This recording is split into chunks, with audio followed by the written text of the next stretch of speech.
film is going to be Best Picture. So I really wanted to be on par for this. This is great. You are clearly a professional. You make me feel very homesick for Rome. Oh, well, absolutely. Who isn't homesick for Rome, right? It's an amazing city, the eternal city, as they say. Yeah. But it's a pleasure to meet with you today. Congratulations on the film. I mean, you've had quite the career, Emmys, Tonys, and now Oscar buzz for your supporting role in what's up to be the best picture of the year, contender-wise. How are you Mhm. feeling? Well, that's the first time I've heard that there was any buzz about me. Uh, I'll try to contain my excitement on the subject. No, it's wonderful. I mean, even without an awards season and awards buzz, this would have been a perfectly marvelous experience. We're all so proud of the film and so delighted that it's having this impact, though not surprised. I mean, we knew we were in something great. Edward is a visionary filmmaker. We found out halfway through our shooting period that All Quiet on the Western Front had like swept up at the BAFTAs and heading for the Oscars. Yes, he had won. He also won Best Foreign Language Picture while we were shooting this. So it was, man, when we got that news, we sort of stood up a little straighter and thought, wow, we may just be in something really grand here. And it, and as much as we felt and thought it was going to be something special, I saw the film and I was amazed. It was so compelling, so suspenseful. You really cared and you understood and followed the storyline of every single one of these complicated characters and the way it was their stories intermingled. It started with Robert Harris's wonderful novel, but he so respected and adjusted and adapted that novel for film so impeccably. It reminded me of movie making years ago, like David Lean movie making or A Man for All Seasons movie making. Just engrossing stories about lofty subjects that are given this wonderful grounding in human behavior and character. We all just had that sense of it. And I flatter myself I was in the company of a fantastic ensemble of actors, not just the headliners, but the cast. The dramatis personae was very, very deep. The College of Cardinals is a big international group. And along with his casting director, Nina Gold, Edward scoured the world for the best actors in about 40 different countries. So I was working alongside of actors I'd never heard of, but where they came from, they were more famous than any of us. And some of them playing very small roles. It was, you just knew you were in a kind of pantheon. And I feel I owe it to them to rattle off a few of their names: Jacek Koman, uh, Mirab Nanitsi, Lucian Samati, Brian O'Byrne, uh, Thomas Loibel. These were some of these actors were like the major leading actors in their national theater company, employed for life and allowed occasionally to go off and make a movie. It's That pretty great to work with them. No, it's incredible. And Edward Berger, he's known for creating that tense atmosphere. I wonder what it was like. Can you talk a little bit about the atmosphere on set with all of that talent, with Edward Berger directing it? Talk a little bit about the atmosphere and the energy on set. Well, there was a great trust in Edward, and a great trust in each other. You just knew you were working with marvelous people. There's an actor that I have left out, Sergio Castellitto, who's a very well-known Italian character man, very flamboyant, Tedesco. You had the feeling, oh my God, this guy is way too big for movies. He's too operatic by half. But boy, is he fun to watch. And then you see the movie and he is pitch perfect. Uh, it was just thrilling. Just I so often if you're acting in a cast of big time actors, you know them pretty well. Well, this was a cast of big time actors who were all brand new to me and wonderful people. I mean, just I took away so many great friendships. Yeah, and you play, this is the first time that you've played ever since, you played a priest once before or a preacher once before, but now you play a cardinal in the Catholic Church. So, that it's steeped in tradition and power. Mhm. How did you approach playing that role? Well, the most interesting aspect of playing the role was his humanity. Well, both the good and bad aspects of his humanness. Yes, they were popes, they were cardinals in their finery, enacting all their holy rituals, but they were. But the most interesting thing about them was what happens when they step off the stage. Among my favorite scenes were the scenes that took place in the cafeteria. You know, these guys are in conclave. They're sequestered from the rest of the world and they're not allowed to communicate with the rest of the world. And yet they have to eat. So they all eat in a great big cafeteria, just like the student body of a high school. I just think that's fantastic. And something that Edward was fascinating with the tension between the sacred show and the sort of gritty, down to earth behavior of men, tribal men, you know. No, very much so. And the conclave itself is kind of like a melting pot, as you alluded to Yeah. earlier, of cultures from around the world. And each time you came together for dinner, it was kind of like a potluck dinner. And I'm Yeah. curious, John, if you were representing and you were in the conclave for real, what dish would you bring to that Pope potluck dinner? Well, Tremblay was a Canadian, kind of Quebecois, and yet he was not a French Canadian. But he hung out with his Canadian friends. They all sat in different cliques, but they all had to eat the same food. So I had a great fondness for a certain scene that did not survive. It didn't end up in the film, but the only reason why I missed it was it showed that it told the little fact that Tremblay was Canadian, which to me was kind of key to his character in many ways. Uh, and also that he was sociable, political, and had a sense of humor. I told a joke in French to my French Canadian colleagues. And the joke, I'm not going to repeat it in French, but it said, God, why did you give such luxuries to the Canadians, these beautiful mountains, these rivers? And God says, no, no, no, not at all. Just wait until you see the neighbors I've given them.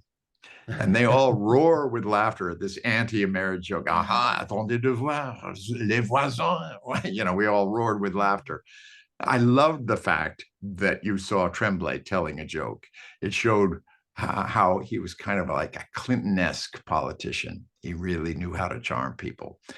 And that's one note that did not get sounded, which I sort of regret. I'm speaking out of school. I shouldn't reveal such things, but it's something I sure enjoyed. No, and And we live for those moments that don't make it yeah, on screen because that actually is a funny joke and it actually makes a lot of sense when you look at the metaphors that are kind of in the screenplay itself and what Tremblay kind of represents as we parallel and we look at our world in which we live today. yeah, So it's very, very interesting. And I thank you so yeah, much for sharing those tips. Were yeah. there any other moments, maybe wardrobe malfunctions with those robes or any other funny moments on set that you Oh, could the share? the funniest moment, you have probably heard about it from Stanley. He loves telling this story. No, And tell me. I don't think you told me. I'm not even sure we should tell it, but we Oh, can't come on, resist. man. I won't tell, I We promise. can't resist. Among the very first scenes of the film, we are the scene in which all of us are introduced. We're all kneeling around the dead body of the late Pope. and intoning Latin. It's, it's a very heavy scene. I do believe music is playing and candles are burning. Well, they had a splendid looking extra playing the dead Pope. He looked like he was about 120 years old. And he lay there, and we prayed, and we over sort of folded hands, and he would snore, and he would burp, and he would fart, and his feet would twitch, and we would do everything we could to hold back our giggles. And if you look carefully, we did what we could to transmute that into sort of holy behavior. Oh my God, that's a great story. I mean, that is so great. And there is so much faith that's intertwined here. It's faith in humanity, faith in people, faith in your brethren. How did, playing this role, how did your views on your personal faith, whether it's religious, organized religion, or in humanity, how did they shift going in and coming out of this project? I don't really think they changed. I've never really been a religious person in any formal religion. I have had an interesting life. Both my parents were from highly religious families. In fact, my grandfather whom I never knew. He had passed before I had a chance to know him. He was a very eminent Baptist preacher in Rochester, New York. And my dad's family were congregational churchgoers in Boston every single Sunday of their lives. Both my parents were kind of black sheep and led this crazy life. It was a theater family. We gypsied around. I lived in 8 different places, and that was 8 different religious cultures. And I would sort of join in, just like the Methodist Youth Fellowship or the congregational choir or the Unitarian Youth Church group in Akron, Ohio. I would just join in to fit in. You don't end up a very seriously religious person after that childhood, when you feel like you're just putting on new clothes for every new religion. But I've grown up, I believe, with my own morality and sense of right and wrong, which I try to live up to, and I don't always. And I feel good old Catholic guilt when I transgress. So I deeply understand it. I'm a sort of a freak on the subject of art history. I'm a museum goer every chance I get. I loved being in Rome. And you are so immersed in Italian Renaissance Catholic art. Uh, I completely understand what religion meant to those painters. Otherwise, they couldn't have painted with such extraordinary expressiveness. So, it gets all mixed up. I spend my entire life trying to understand other people in order to play parts. And I do that with religion too. No, absolutely. And I think all of that culture kind of helps, and it's helped in your career in all of your Yeah. roles because you've had such a diverse career. And I think that's all helped you kind of show up and, represent that culture in which you're portraying at that Yeah. time. Well, So, that's what I do. And that's what fascinates me about acting and playing other parts. I'm sort of in the empathy business. yeah, and they are empathy machines, correct? Yeah. And if you were secretly casting your vote, for the next pope, I'm curious, which qualities would you prioritize in a leader? Whether it's in real life or your character, which qualities would you prioritize? I think courage and kindness. Uh, I just standing up to cruelty and bullying in the world, bullying writ large. Uh, I think that would define it. And Absolutely. I think that's the story of Conclave too. And if there was one thing that you want audiences, global audiences, to take away from Edward Berger's Conclave, what would it be? I just think it's a I think it's a deep, deep, deeply entertaining film. But it's also it's wonderful when a film that entertaining is that provocative, uh, emotionally and spiritually. Just makes you think and makes you feel. That's I think what we all aspire to is having a tremendous emotional impact on people. And a lot of that has to do with just following an incredible story. That's very true. What's next for you, John? Well, I just on Saturday, this past Saturday night, I closed a 7-week run of an extraordinary new play in London called Giant, Oh, by Mark Rosenblatt, about Roald Dahl. And I play the title role of Roald Dahl. And it was such a huge success that it's going to the West End, and I'll reprise the role in April wow. for about 13 weeks. So back to the stage? Back to the stage. I go periodically, and it's been about 4 years, so it was high time. Do you prefer the stage or do you prefer the screen? Or do you have a preference or do you think they kind I of love them both for very, very different reasons. I do think on stage it is really at the heart of what I do. I mean, I'm in the same room with the audience and I have the experience of telling a story. At the same time, they have the experience of receiving it. And that's at the heart of the matter. Which is not to say I mean, I just love the whole mechanics of movies. But when it comes to actually acting full out and playing an entire scene straight to finish, start to finish, and then playing an entire evening start to finish. I mean, that's really what acting is all about. Absolutely. Absolutely. Well, thank you so much for taking the time to speak with me. Thank you, Landon. Congratulations again on the Oscar buzz. Variety has named you an Oscar buzz for predictions for supporting actor. So congratulations, John. Honest to God, I have not heard that. Well, I'm I so glad to be the first one to tell you because you've oh, earned it. And we are so glad. And we will see you at the Oscars. thank you, Landon.